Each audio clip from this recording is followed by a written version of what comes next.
Hey man, let's talk about sidechaining, aka ducking.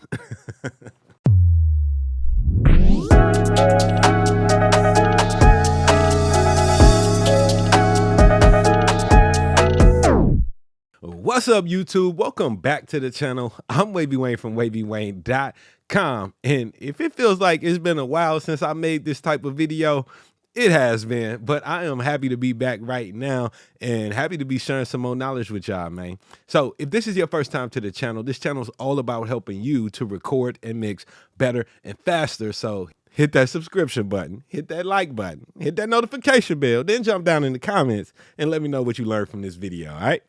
This topic of sidechaining gets asked all the time, man. Whenever I'm asking what type of videos I should create or what do y'all want to learn, everybody always mentions sidechaining for some reason.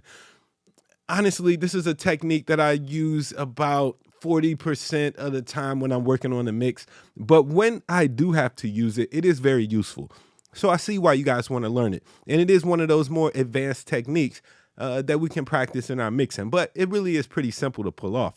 I'm going to show you a couple examples here on how sidechaining, aka ducking, works. I'm going to start off with just an audio example to where, like, you've heard this type of ducking before, like a commercial to where the announcer is talking over the music and the music ducks down, right, to be quieter while the announcer is talking, and when he's done talking, the music raises back up. Now, yes, you can do that with automation, but you can make this even more easy and automatic by using some sidechaining techniques. So let's go ahead and check this out, and then we'll also do a musical example to show how you can balance the kick and a bass or kick and an 808 in a mix and stop them from fighting with each other. So let's go ahead and jump into Pro Tools.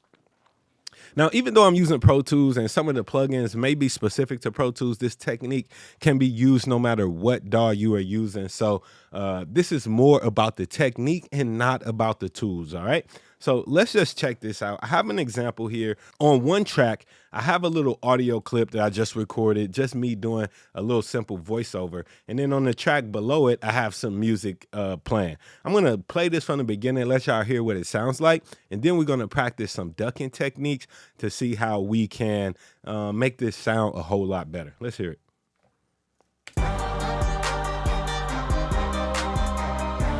The Wavy One studio headphones are perfect for all types of situations, including recording, mixing, and just all around general listening. Order yours today at Wayne.wav. All right, so you can see how you barely even hear the voiceover. Let's go ahead and fix that right now. I'm gonna do this by going over to my mix window. The first thing that I want to do is actually insert a compressor over the beat track. So here's my music. Let's just relabel these. So this is my vocal on the left and then my music on the right channel. The first thing I want to do is just go ahead and insert a compressor, right? I like to use this Dyne 3 compressor limiter that's stock in Pro Tools because it makes sidechaining very easy, okay? Now, basically what sidechaining is, as a definition, is going to allow me to control this compressor with another signal.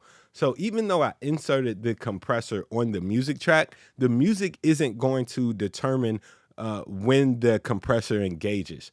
I'm actually going to be controlling the compression with the vocal, all right? So watch how this is done. Basically, what I want to do is assign a key input to this compressor.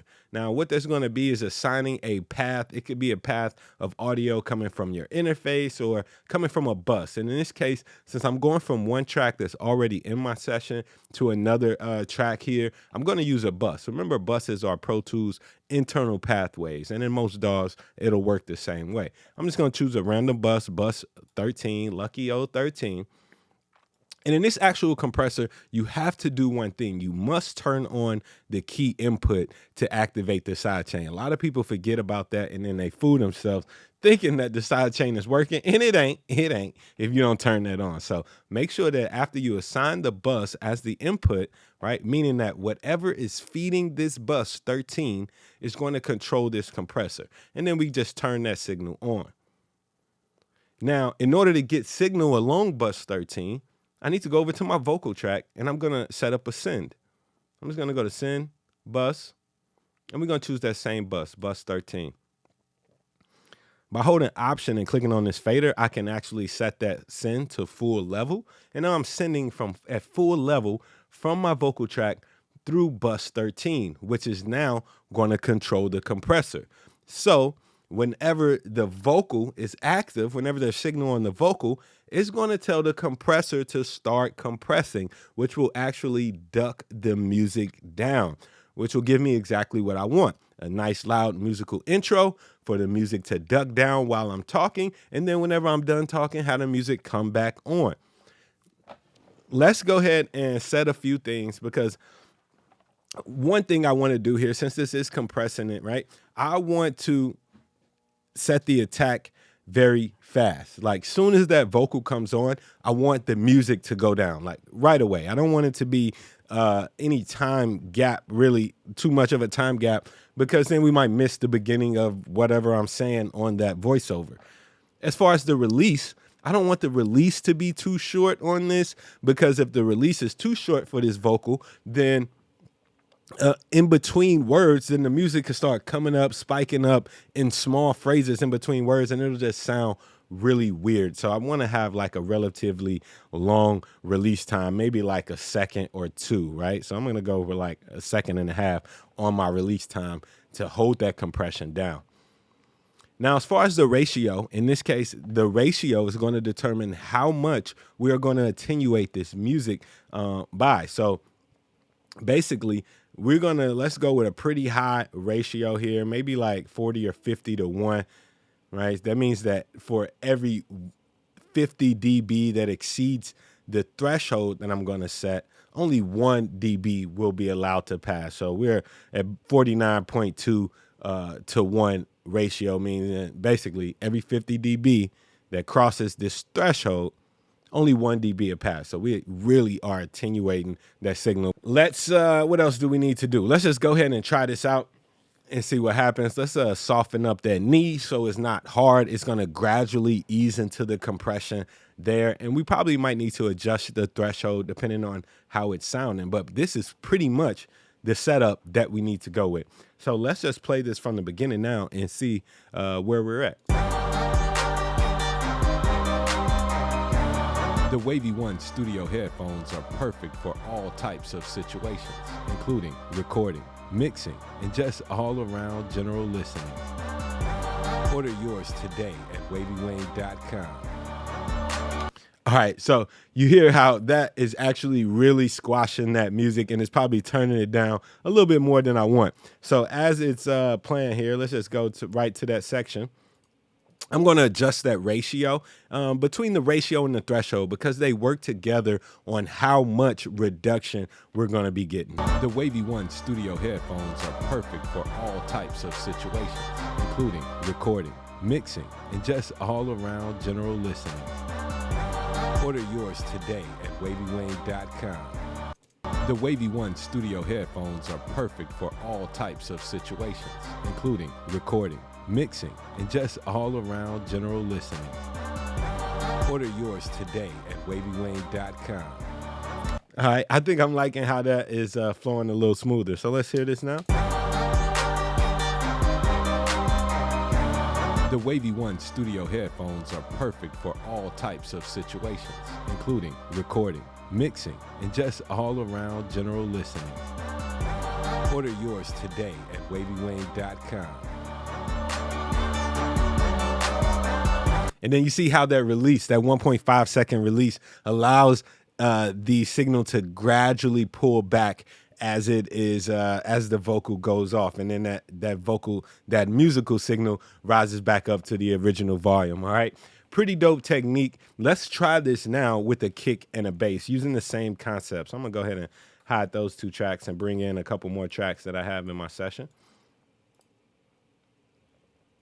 So here I have a kick and bass, and in some parts of the arrangement, they're working together. All right, let's just hear these 2 together.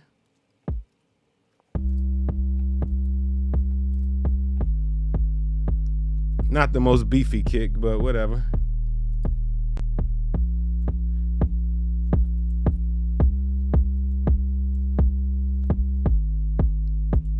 Hopefully you can hear that low end on there. All right, so now I'm gonna do the same exact thing. So I'm gonna use the kick. Whenever the kick is sounding off, I want it to duck that 808, and it's gonna give me this pumping effect that really always gonna let that kick shine through and always be punchy. But as soon as the kick is gone away, then the 808 gets to come back in its full glory. So it's gonna really create a nice pumping, which is gonna get that dance floor moving. If you mixing dance records, club records, or anything like that, this is a very popular technique that gets used on those type of songs. So let's go ahead and insert the same compressor. We're gonna assign a key input just like we did before, using a bus. Again, it doesn't matter which bus. This time let's use bus 15. Always make sure that you activate this if you're using this compressor. Make sure you turn that little sidechain button on. And then I'm gonna go over to my sends, and since we're using bus 15 now, we're gonna send out to bus 15. Set that to unity gain just by option clicking. We just wanna send the full level. And the difference in some of the settings here is that since this is a kick, I want that attack and release to be a lot faster. Once the kick is going, I don't want it to take a second to let the bass come back up, just a couple milliseconds. So I'm gonna have a pretty fast attack and a fast release for this, so that we're really getting the punchiness of that kick and getting that 808 to duck down and come back right away. Okay, so we're gonna have a fast attack, fast release when we're doing it like this.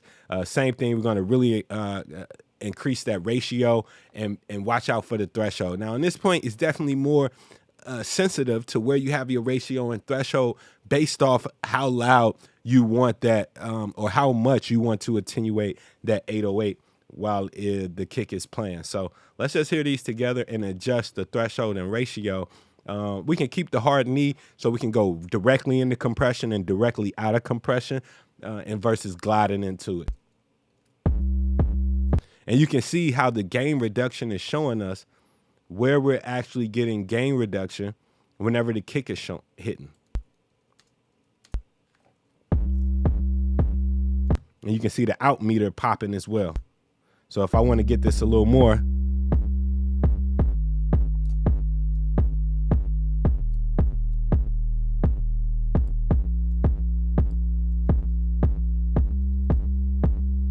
pretty tight, right? And you can see my meters to where the 808 is staying constant.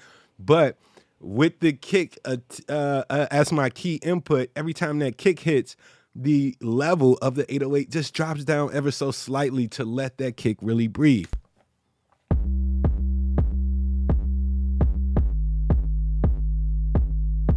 Let's hear it without it.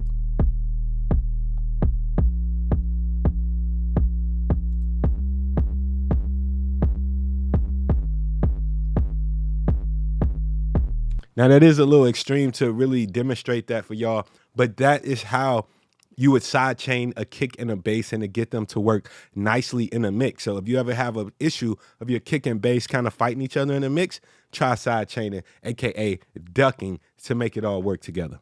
All right, fam, that is it for this quick little tutorial. I'm Wavy Wayne from Wayne.wav. If you like what you saw here, please consider hitting that subscribe button and dropping down in the comments to let me know, and even sharing with a friend, all right? I'll be back soon with more helpful tips to help you to record and mix better and faster. In the meantime, visit my website and see what kind of goodies I got that can also get you the sound you want a whole lot quicker, man. Be dope.